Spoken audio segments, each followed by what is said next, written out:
అందరికీ మరణాత మరణాత మహిమ స్వరం కార్యక్రమం వీక్షిస్తున్న దేవుని పిల్లలైన మీ అందరికీ ప్రభు నామమున శుభములు కలుగును గాక. ప్రతిరోజు ఇదే సమయమునకు ఈ కార్యక్రమం వీక్షించి దైవాశీర్వాదములు పొందండి. ఇప్పుడు సిస్టర్ ఉషా గారు దేవుని వాక్య వర్తమానమును అందిస్తారు, శ్రద్ధగా వినండి. దేవునికే మహిమ కలుగును గాక. దేవుని నామనికి స్తోత్రము. అందరికీ నా మరణాతండి. వాక్యం చదువుకుందాము. మత్తయి సువార్త 28వ అధ్యాయము 18వ వచనము. అయితే యేసు వారి యొద్దకు వచ్చి, పరలోకమందును భూమి మీదను నాకు సర్వాధికారము ఇయ్యబడి ఉన్నది. అలాగే 20వ వచనము చివరి భాగంలో, ఇదిగో నేను యుగ సమాప్తి వరకు సదాకాలము మీతో కూడా ఉన్నానని వారితో చెప్పాను. దేవుడు తన పరిశుద్ధ వాక్యమును దీవించునుగాక. ఆమెన్. మహాపరిశుద్ధుడా, మహోన్నతుడా, మహాత్యం కలిగిన పరలోకపు తండ్రి, మీ ఘనమైన శ్రేష్టమైన బంగారు పాదములకు కోటాను కోట్ల స్తుతులు స్తోత్రములు చెల్లించున్నాం ప్రభువ. అయ్యా, నీ వాక్యము ప్రభు వివరించడానికి తండ్రి నిలవబడిన నన్ను మరుగు చేయండి దేవా, స్తోత్రాలు తండ్రి. అయ్యా, మా సొంత ఆత్మను మరుగు చేయండి తండ్రి, వందనాలు స్తోత్రాలు ప్రభువ. అయ్యా ప్రభ, ఏ వాక్యం అయితే తండ్రి బిడలైన వారికి మీరు అందించినయ్యున్నారో తండ్రి, అటు వాక్యమును ప్రభువ అయ్యా నా నోట మీరు పలికించమని అడుగుచున్నాము దేవా, స్తుతులు స్తోత్రాలు తండ్రి. నీ వాక్యము తండ్రి అద్దము వంటిదన్న రీతిగా ప్రభువ నాయన, అయ్యా అద్దములో ప్రభువ తండ్రి అయ్యా రూపమును చూచుకుని తండ్రి అయ్యా లోపాలు ఎలాగైతే సరిచేసుకుంటారో తండ్రి, అలాగున ప్రభువ నీ వాక్యమును ప్రభువ తండ్రి నాయన అయ్యా వినుచు తండ్రి, ఏవైనా ప్రభువ నాయన అయ్యా లోపాలు మాలో ఉంటే తండ్రి అయ్యా సరిచేసుకునే భాగ్యమును తండ్రి ప్రతి బిడ్డకు మీరు దయచేయమని అడుగుచున్నాము దేవా, స్తుతులు స్తోత్రాలు తండ్రి. అయ్యా మాతో మీరు మాట్లాడమని తండ్రి, మా మధ్యకు ప్రభువ అయ్యా వాక్యం వివరించడానికి దయచేసినటువంటి దేవాది దేవుని నామములో అడిగి వేడుకొంచున్నాము తండ్రి. ఆమెన్. చదవబడిన వాక్యం ప్రకారము యేసుక్రీస్తు ప్రభువారు మాట్లాడుచు ఉన్నారండి. పరలోకమందును భూలోకమందును నాకు సర్వాధికారము ఇయ్యబడి ఉన్నదని ఆయన చెబుతూ ఉన్నారు. అలాగే ఇంకొక మాట అంటున్నారు, నేను యుగ సమాప్తి వరకు సదాకాలము మీతో కూడా ఉన్నానని చెబుతూ ఉన్నారు. అంటే సర్వాధికారి అయినటువంటి యేసు ఆయనకు సర్వాధికారములు ఇవ్వబడి ఉన్నవని ఆయన చెప్పిన రీతిగా ఆయన యుగ సమాప్తి వరకు మనతో పాటు ఉంటున్నానని ప్రభువారు మాట్లాడుచూ ఉన్నారండి. ఈ లోకంలో ఏ మనుషులైనా సరే మనతో పాటు కొంతకాలం మాత్రమే ఉంటారు. తల్లిదండ్రులైనా సరే, అలా మన కడుపున పుట్టిన బిడ్డలైనా సరే, భార్య భర్తలైనా సరే, వీరందరూ కూడా కొన్ని సంవత్సరాలు మాత్రమే మనతో ఉంటారండి. కానీ ఇంకా అంత జీవితకాలం అంతా మనతో ఉండాలంటే ఒకవేళ వారిలో ఎవరికైనా దేవుని పిలుపు వస్తే గనక దేవుడు వారిని దగ్గరికి వెళ్తారు కదా. కానీ ఈ మానవ సంబంధాలు కాదు, కానీ దేవుడు అంటున్నారు కదా, నేను ఏ లోక సంబంధమైన వారు రక్త సంబంధికులైనా మీ బంధువులైనా స్నేహితులైనా సరే కొంతకాలము మాత్రమే మనతో ఉంటారు, కానీ నేను మీతో సదాకాలము కూడా ఉంటానని ప్రభు సెలవిస్తూ ఉన్నారండి. మనము మామూలుగా మనం ఒక్కొక్కసారి ఆలోచిస్తూ ఉంటాము, ఇప్పుడైతే బాగానే ఉన్నాము, ముసలితనం వచ్చేసరికి మమ్మల్ని ఎవరు చూసుకుంటారు, మమ్మల్ని పట్టించుకునేవారు ఉంటారా లేదా అని అనుకుంటాము కదండి. అలాగే ఏదైనా అనారోగ్యం వచ్చి మంచం పడితే గనక ఎవరు మాకు సాయం చేస్తారు, మాకు తోడుగా ఉండి చేసేవారు ఎవరుంటారు అని మన మనసులో ఏదో ఒక ఆందోళన ఉంటామండి. అదే ఆలోచించుకుంటాం. ఒక్కొక్క సమయంలో ఖాళీగా ఉన్నప్పుడు అదే ఆలోచనలు వస్తాయి. కానీ అలాంటి ఆలోచించే వారితో దేవుడు ఇప్పుడు ఏం మాట్లాడుతున్నాడో తెలుసండి. వాక్యము చెబుతూ ఉన్నది.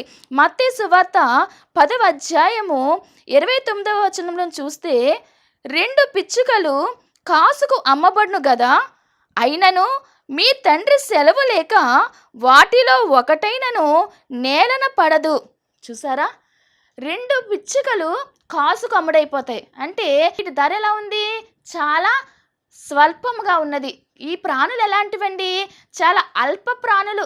అలాంటి ఈ పిచ్చుకలు కూడా నేలని పడాలి అంటే గనుక తండ్రి చిత్తము లేనిదే అవి నేలను పడవండి. అంటే ఆయన వాటిని అంత శ్రద్ధగా చూసుకుంటున్నారు. అలాంటి మనము పిచ్చుకల కంటే శ్రేష్ఠులము కాదా అని దేవుడు అడుగుచున్నారు. నిజమే కదండి. అలాగే ఇంకొక మాట ఉన్నది, తల వెంట్రుకలు కూడా ఆయన లెక్కిస్తానంటున్నారు. అంటే మన శరీర భాగంలో ఉండేటువంటి తల వెంట్రుకలను కూడా దేవుడు లెక్కిస్తున్నారు. అంటే ఇంకా మన పట్ల ఆయన ఎంత శ్రద్ధ కలిగి ఉంటారు, మన పట్ల ఆయన ఎంత ప్రణాళిక కలిగి ఉంటారు. ఒక్కసారి ఆలోచించుదాము. భయపడక్కర్లేదండి.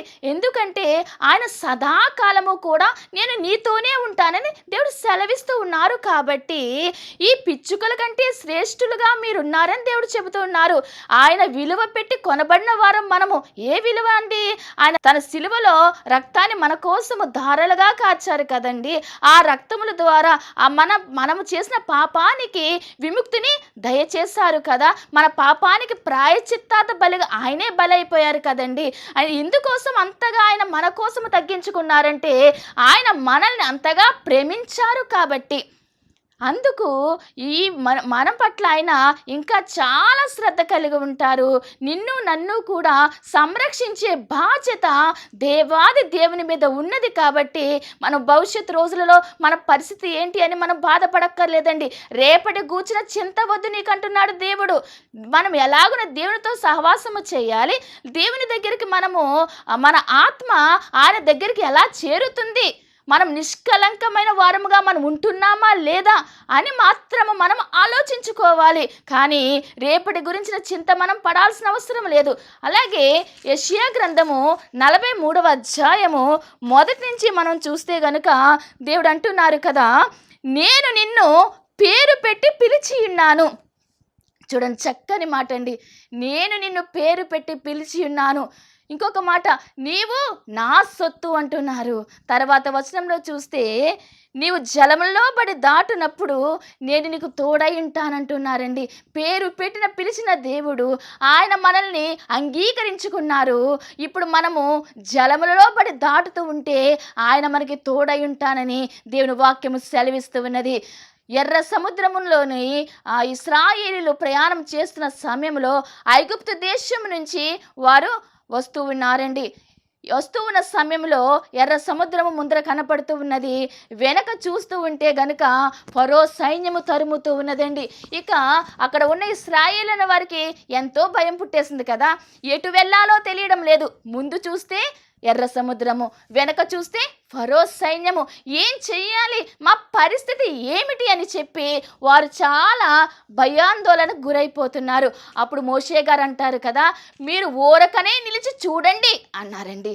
అప్పుడు కార్యము మీరు చూస్తారని చెప్పి మోషే గారి ద్వారా దేవుడు మాట్లాడి ఉన్నారు అక్కడ. మరి ఎంత గొప్ప కార్యం జరిగిందండి అక్కడ.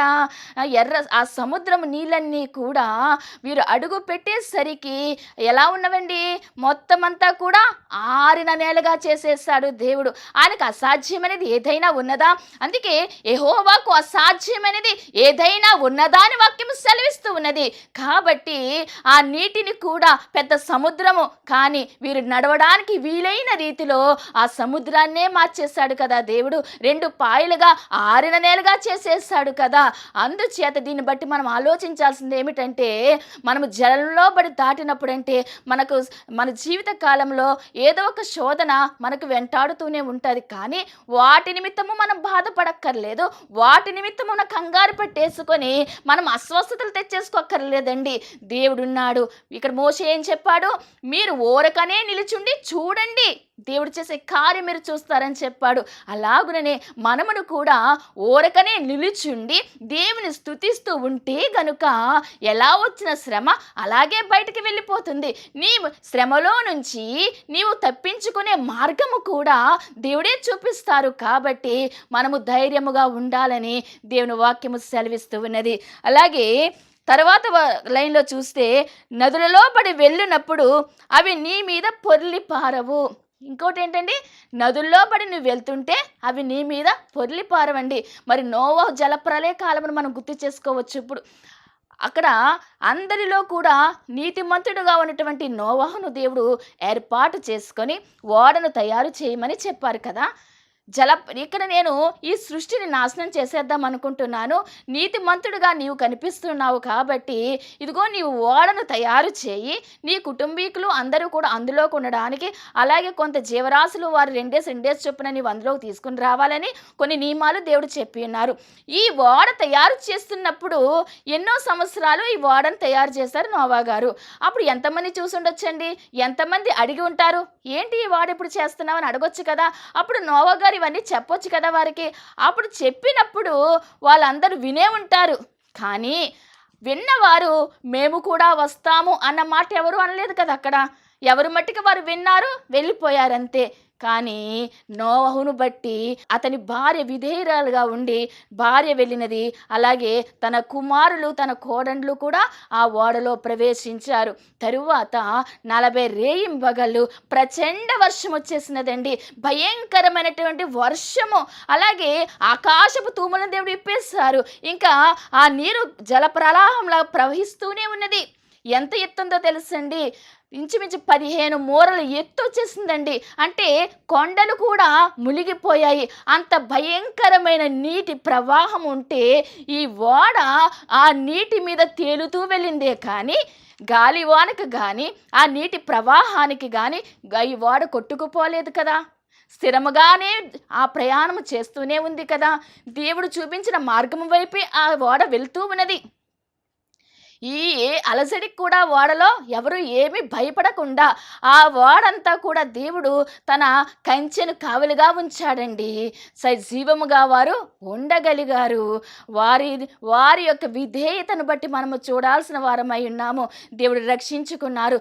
సమస్త సృష్టి కూడా నాశనం అయిపోయినది, కానీ ఓడలో ఉన్నటువంటి వారు మాత్రము, అలాగే ఓడలో ఉన్నటువంటి జీవరాశులు మాత్రము బ్రతికి ఉన్నవండి. ఇక్కడ బయట ఉన్న వారందరూ ఏమయ్యారు, నాశనం అయిపోయారు. అంటే దేవుని మాట విని ఎవరైతే ఆ చొప్పున జీవిస్తారో వారు మాత్రము తప్పక రక్షించబడతారని దీన్ని బట్టి మనం అర్థం చేసుకోవాలి. ఇప్పుడు ఈ రోజుల్లో మనం తెలుసుకోవాల్సినది ఏంటంటే, క్రీస్తు అనే రక్షణ ఓడ సిద్ధముగా ఉన్నది. ఎవరైతే ఆ రక్షణ ఓడలోనికి నమ్మి బాప్తీసం పొంది ఆ ఓడలోనికి అడుగు పెడతారో వారికి నిత్య నరకాగ్ని అనేటువంటి భయంకరమైన అవస్థ ఉండదు. నిత్యత్వములోనికి, నిత్య జీవములోనికి వారు ప్రయాణమవుతారని మనము తెలుసుకోవాలి. ఎలాగైతే నోవహును బట్టి ఆ భార్య బిడ్డలు ఆ ఓడలో ప్రవేశించి సురక్షితంగా ఉండగలిగారో, అలాగే కుటుంబంలో మనం ఒక్కరిగానే నమ్ముకునవచ్చు యేసయ్యని, కానీ మనను బట్టి మన కుటుంబీకులు క్రీస్తు అనే రక్షణ ఓడలోనికి వచ్చేలాగున మనము ప్రయాసపడాలండి. మన బంధువులైన వారు కూడా రక్షణ ఓడలోకి రావాలని మనము వారిని పురుకొల్పుతూ ఉండాలి. ఎందుకంటే భయంకరమైనటువంటి ఆ నిత్య నరకాగ్నటువంటి పరిస్థితిలోనికి ఎవ్వరు వెళ్ళకూడదు. అందరూ రక్షించబడాలి, మనసు పొందాలనే తపన ప్రతి ఒక్క బిడ్డలో ఉండాలని దేవుడు కోరుకుంటూ ఉన్నాడు ఈ సమయంలో. యోబు గ్రంథము 1వ అధ్యాయము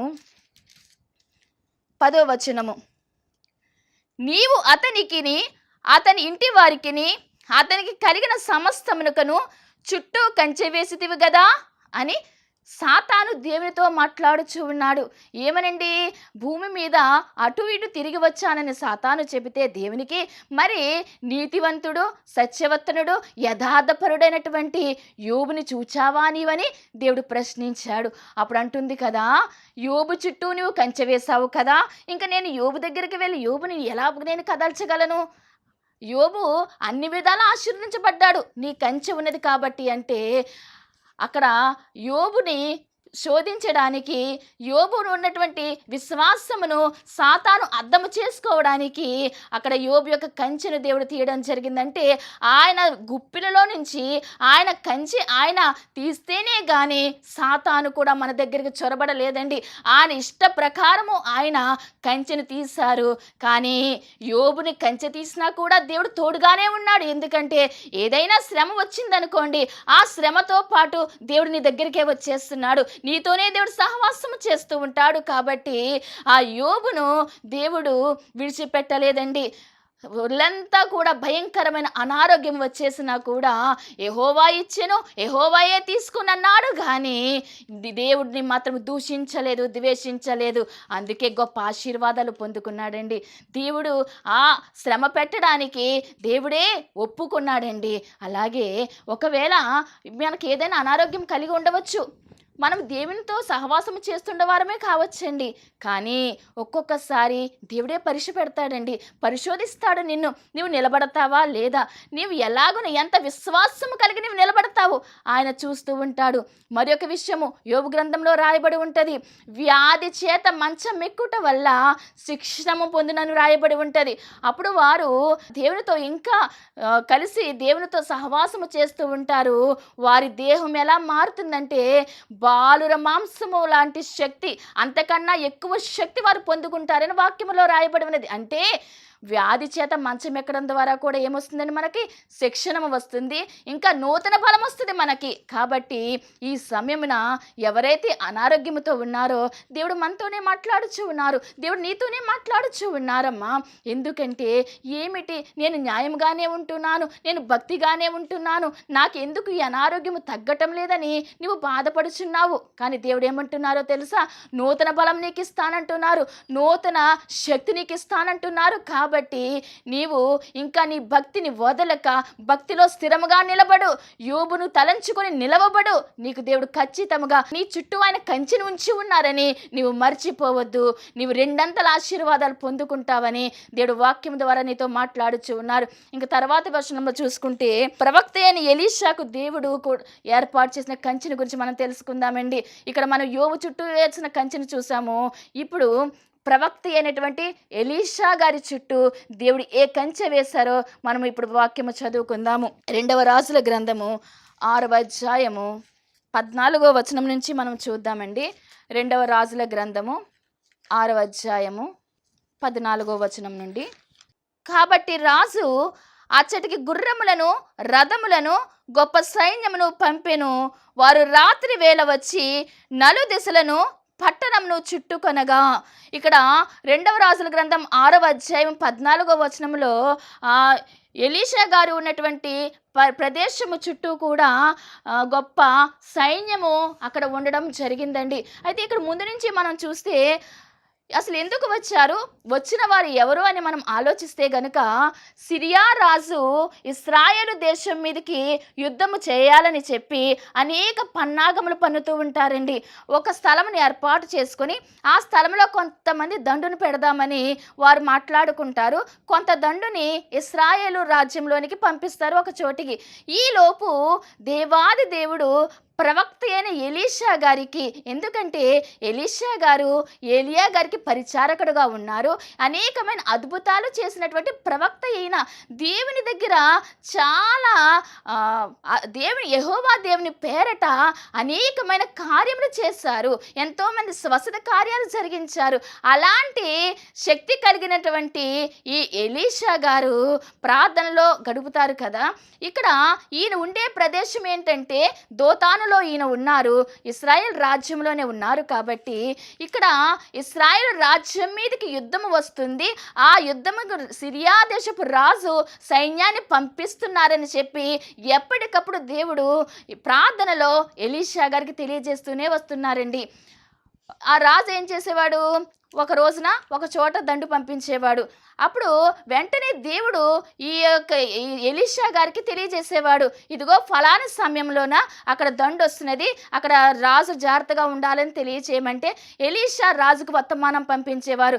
రాజా, ఇశ్రాయేల్ దేశపు రాజుకు చెప్పేవారండి, అక్కడికి సిరియా దేశపు రాజు యుద్ధానికి దండును పంపించారు, అక్కడికి ఎక్కడ ఎవరు వెళ్ళొద్దు అటువైపు కానీ ముందు హెచ్చరించేవారు. ఈ ప్రవక్త చెప్పినటువంటి మాటకి తల యొగ్గి ఈ యొక్క ఇశ్రాయేల్ రాజు చాలా జాగ్రత్త పడుతూ ఉండేవారండి. అలాగున చాలా సార్లు జరుగుతూ ఉన్నది. ఆ దండును పంపించేవారు మాట్లాడుకొని అక్కడ, కానీ ఇక్కడికి ఆ దండు దగ్గరికి ఎవరు కూడా సమీపంలో ఉండేవారు కాదు. ఈ ఇశ్రాయేల్ రాజు ఏం చేసేవాడంటే జాగ్రత్త పడిపోయేవాడు. ఇక సిరియా రాజుకి అనుమానం వచ్చింది, ఏంటి మనం ఇక్కడ అంతఃపురంలో మాట్లాడుకొని ఆ దేశం మీదకి మనం జనాన్ని పంపిస్తుంటే వాళ్ళు ఎవరు చిక్కడం లేదేంటి, అసలు ఏం జరుగుతుందని అక్కడ ఆయన ప్రశ్నించుకుంటూ అడుగుతున్నారండి అందరినీ, మనలో ఎవరైనా చెబుతున్నారా? అంతే కదా, ఏదైనా విషయం బయటకు వెళ్ళింది అనుకోండి, మనలో ఎవరైనా చెప్తున్నారు ఏంటి అనుకుంటాం కదా. అలాగా సిరియా దేశపు రాజు అడుగుతున్నాడు చుట్టుపక్కల వారిని, మేము కాదయ్యా చెప్పేది, ఇశ్రాయేలు దేశంలో ఎలీషా అనే గొప్ప ప్రవక్త ఉన్నాడు, ఆ ప్రవక్తకి దేవుడు చెబుతూ ఉన్నాడు, ఆ ప్రవక్త ద్వారానే విషయాలన్నీ బయటకి వెళ్తున్నాయి అంటే ఈ ప్రవక్త ఇశ్రాయేల్ రాజుకి చెబుతున్నారని చెప్పి అక్కడ మాట్లాడడం జరిగిందండి. అంత శక్తివంతమైన ప్రవక్త అనుకుని అతన్ని తీసుకురమ్మని సైన్యాన్ని పంపించడం జరిగిందండి. గుర్రాలని, అలాగే రథాలని, అలాగే బహు సైన్యాన్ని కూడా అక్కడికి పంపించాడు. ఎలీషా గారు ఉన్నటువంటి ప్రదేశం చుట్టూ కూడా నలుదిక్కులా కూడా ఈ సైన్యము రథాలతో కలిసి ఉన్నారండి. రాత్రి వేళలు వచ్చి అక్కడ ఉన్నారు. ఈ ఎలీషా యొక్క సేవకుడైన పనివారు ఏం చేశారంటే బయటకు వెళ్ళి చూసేసరికి పెందల కాడిని లేచి చుట్టూ కూడా సైన్యం కనపడదండి. భయం వేసి లోపలికి వచ్చి, నా ఏలినవాడా, ఈ చుట్టూ కూడా సైన్యం ఉన్నదయ్యా చూడు అని భయపెట్టేస్తుంటే, ఏ సైన్యం అండి అది? సిరియా దేశపు రాజు పంపించిన సైన్యము, అంటే శత్రువు సైన్యం అక్కడ ఉన్నది అని భయపడిపోయి ఈ ఎలీషా గారికి చెబుతుంటే, అప్పుడు ఎలీషా గారు అంటారండి, భయపడకుము, మన పక్షమున ఉన్నవారు గొప్పవారై ఉన్నారు. అంటే ఇంకా మాట అన్నారండి, మన పక్షమున ఉన్నవారు వారి కంటే అధికులై ఉన్నారని చెబుతూ ఉన్నారు. ఎందుకంటే ఎలీషా గారికి దేవుడు చూపించి ఉన్నారు, ఇదిగో ఎలీషా చుట్టూ కూడా దేవుడు వేసిన కంచె ఉన్నదని ఎలీషాకి తెలుసు కాబట్టి ఎలీషా భయపడలేదండి. ఇంకొక మాట అంటున్నారు, ప్రభువా వీడి కన్నులు తెరవయ్యా, ఈ చుట్టూ ఉన్నటువంటి ప్రదేశం ఎలాగున్నదో ఈ పనివారు తెలుసుకోవడానికి ఈయన కన్నులు తెరవని ప్రార్థన చేసినప్పుడు ఎలీషా గారి యొక్క సేవకుడు కన్నులు తెరవబడ్డాయండి. అప్పుడు ఏం కనపడుతున్నాయో తెలుసండి, ఎలీషా గారు ఉన్న చుట్టూ పర్వతము చుట్టూ కూడా అగ్ని గుర్రములు, అగ్ని రథములు అక్కడ ఉండడం మనం చూస్తూ ఉన్నాము. అంటే మనం చూస్తున్నామంటే ఆ సమయమున ఆ ఎలీషా గారి యొక్క పనివాడు చూసి ఉన్నారు, ఆ సేవకుడు చూస్తూ ఉన్నాడు. ఆ చుట్టూ ఉన్నటువంటి ఆ సేనంతా కనబడుతున్నది. ఏ సేన అంటే దేవుడు పంపించిన ఆ కాపుదల కలిగినటువంటి ఆ చుట్టూ సైన్యము. ఏ సైన్యము? గుర్రముల సైన్యం ఉన్నది. ఏ గుర్రాలంటే అగ్ని గుర్రాలు, అగ్ని రథములతో కూడినటువంటి బలమైన కంచె కనబడిందండి ఈ సేవకునికి. ఇంతవరకు కూడా ఈ సేవకుడు ఎలా చూచాడండి? బాహ్య నేత్రాలతో చూడలేదు, చూచాడు, అంతర నేత్రాలతో చూడలేదు. నిజమే, దేవుడు మన చుట్టూ కూడా కంచె వేసి ఉంచుతాడు. కానీ మనం ఏం చేస్తున్నామంటే మన బాహ్య నేత్రాలను మనము తెరిచి చూస్తుంటే ఏది మనకు కనబడదండి. మనం ఎప్పుడైతే అంతర నేత్రాలను మనం చూస్తామో, అంతర దృష్టితో మనము దేవుని కార్యాలు చూస్తూ ఉంటామో, అప్పుడే దేవుడు మన చుట్టూ వేసిన కంచె కనబడుతూ ఉన్నది. మనం దేవుడు ఆయనను ఆత్మీయ నేత్రాలతో ఎప్పుడైతే మనం చూస్తూ ఉంటామో మనకు కనిపించే దృశ్యం ఏంటో తెలుసండి. అగ్ని గుర్రములతో నడపబడుచున్నటువంటి అగ్ని రథములు పరలోకము నుండి దిగి వచ్చుట మనం చూస్తూ ఉంటాము. మన చుట్టూ దేవుడు అగ్ని కంచెను వేసిన రీతి మనకు కనబడుతూ ఉంటది. కాబట్టి మనము అది చూడాల్సిన వారమై ఉన్నామండి. కానీ సాతాను మనకేం చేస్తున్నదంటే గురుడితనము కలుగ చేస్తుంది మన కన్నులకి. ఆ గురుడితనము వల్ల దేవుడు వేసిన కంచెను మనము చూడలేకపోతూ ఉన్నాము. ఎందుకంటే సాతాను చీకటి వ్యక్తి. చీకటే మనకు కనబడుతుంది బాహ్య నేత్రములతో చూస్తే. అంతర నేత్రములతో ఎప్పుడైతే నువ్వు చూస్తావో అప్పుడే దేవుడు నీ చుట్టూ వేసిన కంచె నువ్వు చూడగలుగుతావు. కాబట్టి దేవుడు ఈ సమయం మనతో మాట్లాడుచు ఉన్నారు. ఏ కాకుండా నేను నిన్ను కాపాడువాడని అంటున్నారు. నీ దేవుడు ఇశ్రాయేలు దేవుడు కునుకడు, నిద్రపోడు అంటున్నాడు. కాబట్టి ప్రియ దేవుని బిడ్డ, మనం భయపడక్కర్లేదు. దేవుడు అంటూ ఉన్నారు కదా, యుగ సమాప్తి వరకు సదాకాలము నేను నీతో ఉంటానని సెలవిచ్చిన దేవుడు. సదాకాలము ఆయన ఎవరైతే భయభక్తులు కలిగి, ఎవరైతే నమ్మిక ఉంచి ఆయన కొరకు ఎదురు చూస్తారో వారి చుట్టూ దేవుని కంచె ఉంటుంది. కాబట్టి మనందరము కూడా ధైర్యము కలిగి ఉందాము. అట్టి ధన్యత దేవాదేవుడు మనందరికీ దయచేసి ఆయన రెండవ రాకడ సిద్ధపరచును గాక. ఆమేన్. సర్వ సృష్టికర్త, సర్వోన్నతుడా, ఆశీర్వాదమును కర్తా మీకు స్తుతులు స్తోత్రాలు తండ్రి. అయ్యా మా మధ్య ఉన్న దేవా స్తోత్రాలు తండ్రి. మాతో మాట్లాడిన దేవా మీకు వందనాలు స్తుతులు స్తోత్రాలు తండ్రి. అయ్యా ఏ శ్రమలోనైనా సరే తండ్రి విడువక ఎడబాయక ప్రభువా మాతో ఉంటానని సెలవిచ్చిన దేవా మీకు స్తుతులు స్తోత్రాలు తండ్రి. అయ్యా ఏ బిడలైతే ప్రభువా తండ్రి నాయన అయ్యా ఏ బాధలో ఉన్నారో ప్రభువా తండ్రి నాయన అయ్యా ఏది కావాలని ప్రభువా తండ్రి అయ్యా నీకు దగ్గర ప్రభువా తండ్రి అడుగుచూ ఉన్నారో ప్రభువా తండ్రి ప్రతి బిడను తండ్రి మీరు తేరి చూడమని అడుగుచూ ఉన్నాము దేవా స్తోత్రాలు తండ్రి. అయ్యా మీరు తెలియజేస్తారు తండ్రి బాధలో ఉన్నారని బాధపడుతున్నారు ప్రభువా అయ్యా మా చుట్టూ మీ కంచె ఉందని సెలవిచ్చినారు దేవా మీకు వందనాలు స్తోత్రాలు తండ్రి. అయ్యా మాకు దిగులు లేదు ప్రభువా అయ్యా మాకు చింత లేదు తండ్రి వందనాలు స్తోత్రాలు ప్రభువా అయ్యా సర్వాధికారి అయిన యేసు ప్రభువా అయ్యా మాతో మీరు ఉంటానని సెలవిచ్చినారు గనుక తండ్రి నాయన అయ్యా మిమ్మల్ని చూస్తూ ప్రభువా అయ్యా మిమ్మల్ని చూస్తే తండ్రి నాయన అంతయు సరియవునన్న రీతిగా ప్రభువా అయ్యా మిమ్మల్ని ఆధారము చేసుకుని ప్రభువా ఆ చొప్పున ప్రభు ధైర్యము తెచ్చుకొని తండ్రి అయ్యా నేను ఇంకను స్తుతించే భాగ్యం మాకు అందరికి దయచేయమని త్వరగా రానైన యేసు నామములో అడిగి వేడుకొంచున్నాము తండ్రి ఆమేన్. అందరికీ మరణాత అండి. దేవుని నామ స్తోత్రం. అందరికీ మరణాత. మరి దేవుడు ఈ కుమార్తె విషయంలో అద్భుతమైనటువంటి కార్యం చేయడం జరిగింది. వీళ్ళ మనవరాలికి గర్భఫలం కోసం సాళ్ళు అంశం పెట్టుకున్నారు. దేవుడు చక్కని గర్భఫలం ఇచ్చారు. తర్వాత అమ్మాయి కావాలని అడగడం జరిగింది. 8వ నెల వరకు కూడా చాలా బాగానే ఉంది. 8వ నెల వస్తులోకి ఉమ్మనీరు తక్కువగా ఉందనేటువంటి వార్త మరి వీళ్ళు అందుకున్నారు. అప్పుడు చాలా బాధపడ్డారు. మరలా నాకు ఫోన్ చేశారు. మరలా షాలకు వచ్చారు. మరలా ప్రార్థన చేయించుకున్నారు. దేవుని మహాకృపను బట్టి మరి దేవుడు ఉమ్మనీరును అందించడము అలాగే మరి చక్కని కోరుకున్న రీతిగానే అమ్మాయిని కూడా ఇవ్వడం జరిగింది. ఇప్పుడు తల్లి అలాగే పాప ఇద్దరు కూడా చాలా క్షేమంగా ఉన్నారు. దేవుడి సాక్ష్యాన్ని దీవించి ఆశీర్వదించును గాక ఆమేన్. మరణాత మహిమస్వరం అనేటటువంటి ఆధ్యాత్మిక టీవీ కార్యక్రమాన్ని వీక్షిస్తున్నటువంటి మీ అందరికీ కూడా నా ప్రత్యేకమైన వందన మరణాత తెలియజేస్తూ ఉన్నాను. దేవుడు అనుగ్రహించినటువంటి ఈ కార్యక్రమం ద్వారా మీరందరూ కూడా ఎన్నో మేలులు పొందుకున్నట్టుగా మరి మేము వింటూ ఉన్నాము. అందరూ కూడా ఫోన్ కాల్ చేస్తూ ఉన్నారు. ప్రార్థన అవసరతలో ఉన్న వారందరూ కూడా ఫోన్ చేసి ప్రార్థన చేయించుకుంటున్నారు. చాలా సంతోషము. అందరూ కూడా మేలు పొందుకున్నట్టుగా మరి మీరు తెలియజేసిన సమాచారం బట్టి మేము చాలా సంతోషిస్తూ ఉన్నాము. ఈరోజు ఒక ప్రత్యేకమైనటువంటి అంశాన్ని మీతో మాట్లాడాలని నేను మీ ముందుకు వచ్చి ఉన్నాను. అదేమిటంటే దేవుడు తన మహాకృపను బట్టి సేవా పిలుపు నాకు ఇచ్చి అన్నిటినీ విడిచిపెట్టి తను రమ్మనడం జరిగింది. మరి ఆయన ఇచ్చినటువంటి పిలుపును అంగీకరించి ఆయన సేవకు నేను వ్యాపారాన్ని గట్ట అన్ని విడిచిపెట్టి వచ్చాను. ఆ వచ్చినది మొదలుకొని ఈ దినం వరకు చక్కని సేవా పరిచర్యను దేవుడు జరిగించుకుంటూ ఉన్నాడు. చూస్తున్నటువంటి ఈ యొక్క ఈ షెడ్లో మేము ప్రతి శనివారం కూడా స్వస్థత ప్రార్థనలు అనగా శాల కార్యక్రమాన్ని జరిగిస్తూ ఉన్నాము. 1 సంవత్సర కాలం పాటు ఎలాంటి అడ్డు ఆటంకము లేకుండా చక్కని రీతిలో మరి ఈ శాల కార్యక్రమం జరుగుతూ ఉంది. దీని యజమానుడు మరి ఎలాంటి అద్దె కూడా మన నుంచి తీసుకోకుండా మరి ఫ్రీగానే ఈ కార్యక్రమాన్ని జరిగించుకోవడానికి ఆయన ఇచ్చి ఉన్నారు. కానీ ఇప్పుడు ఒక సమస్య వచ్చింది. అదేమిటంటే కొన్ని కారణాల వల్ల ఈ యొక్క షెడ్ని అమ్మకానికి పెట్టారు. మరి ఈ యొక్క క్లిష్టమైనటువంటి పరిస్థితుల్లో మనము తీసుకుంటే ఈ షెడ్ తీసుకోవాలి, లేకపోతే బయటకు వెళ్ళవలసిన పరిస్థితి వచ్చేసింది. మరి తీసుకుందామని ప్రయత్నం చేస్తున్నాము. ఆశ అయితే మాకుంది, కానీ లక్షలాది రూపాయలు ఖర్చు అవుతుంది కాబట్టి మా దగ్గర ఎలాంటి డబ్బు లేదు. అన్నీ విడిచిపెట్టి రావడంతో సేవ కొత్తగా ప్రారంభించిన సేవ కాబట్టి తీసుకోవాలనుకుంటున్నా కానీ ఇబ్బంది పడుతూ ఉన్నాము. ఇక్కడ ప్రార్థన కంటిన్యూగా జరగాలి అంటే కనుక ఖచ్చితంగా మరి ఈ కార్యక్రమాన్ని వీక్షిస్తున్నటువంటి మీ అందరూ కూడా మీ ప్రోత్సాహాన్ని అందించినట్లయితే ఈ ప్రార్థన ఆగకుండా ఖచ్చితంగా ముందుకు కొనసాగుతుంది. కనుక మరి ఈ కార్యక్రమాన్ని వీక్షిస్తున్న మీ అందరూ కూడా ఈ దీన సేవకుని యొక్క సేవను గుర్తించి దయచేసి మీ హృదయాన్ని గనక ఆ దేవుడు ప్రేరేపించినట్లయితే ఖచ్చితముగా మీరందరూ కూడా స్పందించవలసిందిగా మీ యొక్క చేయూతను మాకు అందించవలసిందిగా ప్రభు పేరు తెలియజేస్తూ ఉన్నాము. మా ఫోన్ నెంబర్లో టీవీ స్క్రీన్ మీద మరి ప్లే అవుతూ ఉంది ఫోన్ నెంబరు. ఆ నెంబర్కి ఫోన్ చేయండి, స్వయంగా నేనే మాట్లాడతాను.